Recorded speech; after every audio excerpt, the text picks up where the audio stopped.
కొంత పరిగించి దినదినాభివృద్ధి రోజు పండ్లు ఉండాలి. చెర్రీ నువ్వు కూడా తెచ్చుకోవాలి తమ్ముడు. ఇదిగో నేను అంటాను, అందరూ ఏనండి ఒకసారి.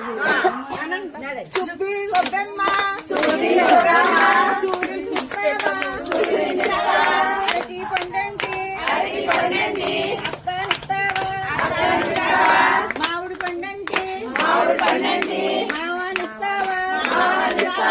పువ్వు పూసిందట, ఏమి పువ్వు పూసిందట, రాజరాజి తోటలో జామ పువ్వు పూసిందట. అవునా చంద్రగిరి బామలారా పాముంది గోపిలో గోపి. ఏమి పిండి కాసిందట, జామరాయుడు తోటలో జామ